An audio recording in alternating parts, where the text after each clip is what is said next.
Hi, welcome to Elizabeth Reads. Today we are reading a place called Perfect. We are on chapter 24, The Persuasion. Not you two again, William Archer sighed as he opened his door a crack, spilling light onto the dark street. Please, Mr. Archer, may we come in? Violet asked. I have something I need to tell you. Violet, I told you this morning I'm not interested in helping you. Now please leave me up. It's about Macula. William's face changed. He glanced down the street in both directions and quickly ushered them inside. Closing the door, he paused against the wood and then turned to face them. What do you know about Macula? He asked, his tone firm. This better be good, children, because you have worn my patience thin. Violet looked at Boy, then pulled the book from under her jumper. I found this, she said, handing it over. I've marked the page. William took it from her hands, walked to the table, and sat down. His body slackened as he looked at the picture. Unconsciously, he thumbed the paper.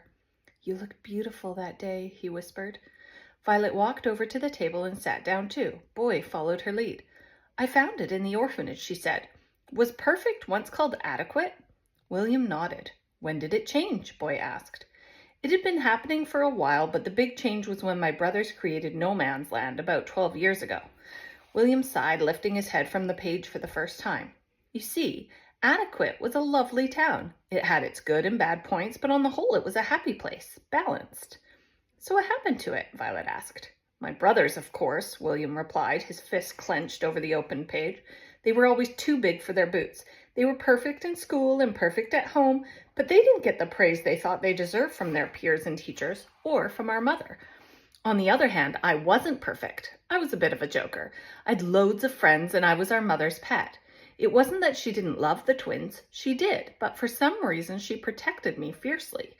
Maybe she was protecting me from them. I never really asked her. Either way, it sparked a vicious jealousy in my brothers. Because you were her favorite? Violet asked. William nodded. I wasn't perfect, but I was popular. That killed the twins. They couldn't understand how I could constantly fail in school, break all the rules, and still be popular. They got straight A's, never acted up, and were the picture of perfection, yet people didn't really like them. And no matter how hard they tried, they couldn't turn Mam against me. It ate away at them. This was all bubbling under the surface, and then one day, Macula arrived in our town. She's beautiful, Violet said, looking at the picture. She turned up like an exotic bird. Her dad was building the estate, your ghost estate. He nodded at Boy. She wasn't meant to stay long, but he died tragically, as I told you, and she'd nowhere to go. Mam took her in, and we fell for her immediately. All of us did. In fact, every young man in Adequate was in love with Macula Lashes. My brothers tried everything possible to win her heart. George sent her flowers, Edward wrote her poems, but nothing worked. I did nothing. I was too shy and never thought she'd like me. The strange thing was, doing nothing seemed to work. That's women for you, William smiled at Boy, who blushed. We fell in love, and added to everything else, it broke my brothers. At least that's how it seemed at the time, he continued. From that moment on, they plotted to get rid of me and anything else that didn't fit with their vision of a perfect world. So they developed the tea, Violet said. Well, it was the drops in my time before the tea. So they made people go blind, and because they were blind, they went to the archers, who fitted them with glasses and stole their imaginations in order to control them. Just because they wanted things their way, wanted things perfect, they made everyone suffer? That's psycho, Boy spat angrily. I couldn't have put it better myself, William sighed. That's how Adequate came to be perfect. Little by little, they changed our town. My brothers got what they wanted. They became powerful and perfect, popular even. And those who didn't conform were imprisoned in No Man's Land under the threat of the Watchers. We are only a stone's throw from family and friends who go about their lives oblivious to the fact that we even exist. That's the cruelest bit. If they locked us up somewhere else far away, it might be easier, but I think my brothers like it this way. They always had a cruel streak. That's awful, Violet whispered. How could anyone want people to suffer like that? William shook his head. When I was caught taking the glasses into Perfect, they locked me up alone for a few years. I wasn't allowed outside. Even the limited freedoms of No Man's Land were denied to me. They took my life away. His voice trembled as he continued. They let me out once they thought they'd broken me enough to make me toe the line. So that's what I do now. At least when I was locked up, I could pretend that I would take some sort of action when I got out. But now, well, I just accept my lot like everyone else in here, and I hide myself inside this workshop. It's strange that life, in whatever form it takes, goes on outside those walls when everyone in no man's land just exists. I just exist. William stood up and walked over to a cabinet by the wall. This is her, he said, pulling a black and white portrait picture from the drawer and joining them back at the table.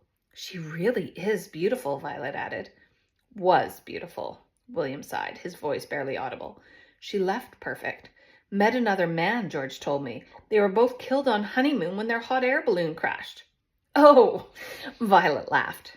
William looked up from the picture. Do you think that's funny? No, just George's story. I didn't know he had an imagination. I thought he only kept them in jars. Violet, are you sure? Boy hissed across the table. I really don't know about this. About what? William said, glaring at Violet. Well, Violet continued, I don't think Macula was in a hot air balloon or with another man. What do you mean? William said, pushing back from the table. I met Macula, Violet smiled. I met her last night in the ghost estate. William looked at Violet, his face turning deathly pale. Slowly he put down the portrait, and then without a word he strode into the shadows and through the door to his office. I knew we shouldn't have come, Violet, Boy whispered, leaning across the table. Let's go, please. I don't think he's too happy with us. She was about to answer when a door banged and William Archer emerged back through the shadows. He stopped short of the table and flung something down onto the wood. A gold ring wobbled and rolled before falling over dead. Her wedding ring, taken from her finger after she died, he snapped. Now, please leave this house. I have lost all but a morsel of my patience. Violet picked up the delicate gold ring and stared at the inscription inside. To my love, everything is clear when I'm with you, William. But, she said, her hesitation hung in the air. Boy got up from his seat and grabbed her hand. Come on, we have to go. I'm sorry, Mr. Archer, we didn't mean... Her eyes, Violet said suddenly. Her eyes are green, really green like grass. William Archer walked to the door, grabbed the handle, and wrenched it open. And she wore a locket, Violet stammered as Boy pulled her through the doorway. It was gold with green stones. She held it almost all the time I was there. The door slammed behind them, and Violet and Boy were left alone on Wickham Terrace. It was her, Boy, I swear it was, Violet sobbed as they reached the corner. Suddenly, another bang shook the street. The pair turned to see William Archer standing outside his house, his features hidden by the night. Tell me that again, Violet, he shouted. She looked at Boy, who pushed her forward towards William. Tell him, he whispered. She had green eyes. After that, her locket. She wore a gold locket? You'd better come back in, William said, disappearing through his front door. Violet looked at Boy, who shrugged, and together they walked back up the street. William Archer was sitting in his chair by the window. The pair took their spots at the table, and for a while there was silence. William swirled the gold wedding ring round his little finger. You said she held the locket all the time you were there? He looked up at Violet. Yes, Violet nodded. She rubbed it constantly. I noticed because it was beautiful. William's eyes glassed over, and he dropped his head into his hands. Violet glanced at Boy, who looked as shocked as she felt. She was about to say something, but when her friend shook his head, she stopped. After a few moments, William continued. I gave it to her. Emeralds for love and hope. We'd been separated a lot, you see, and we were arguing a bit. The separations were my fault. I'd been trying to rally support against my brothers and was hardly ever home. It was a crazy crusade, Macula said, and one she disagreed with. None of us really knew what was going on then. We knew people were going blind, and I had suspicions my brothers had something to do with it, but that was all. Sometimes I think Macula thought I was going mad. In a way, she was right. It did consume me. The locket was a peace offering. I gave it to her on our wedding anniversary, New Year's Eve, 12 years ago. My brothers captured me early the following year, and I never saw Macula again. Our anniversary was the last time we laughed together. William choked back his tears. I'm sorry, Boy said. We shouldn't have come. No, Boy, I'm the one who's sorry. It's just I haven't spoken about Macula in a very long time, but I think of her every day.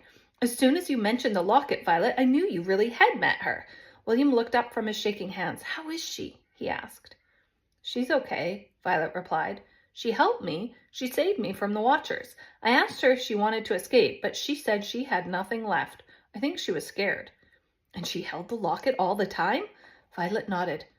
Maybe she thinks of me too, William smiled shyly. Did she seem well, healthy? Yeah, she seemed healthy, Violet said, but I don't think she was happy. William stood up from the table and paced the room. The sadness left his face. His mouth narrowed and his eyes darted from side to side. He was thinking hard. They told me she was dead, he said angrily, color rising in his cheeks. He marched towards the table, his hand held firm in a white-knuckled fist. He slammed it ferociously into the solid wood. Everything jumped, including Violet and Boy. My brothers, William snarled. They have made their last pair of spectacles. He walked to the cabinet and pulled out a notepad and pencil. Now, tell me everything you know. I need all the details, he said, rejoining the pair at the table. Violet smiled up at Boy and then up at William. I told Boy all we had to do was make you brave again. And that's the end of the chapter. Please subscribe and then you'll know right away when the next chapter comes out. Bye-bye.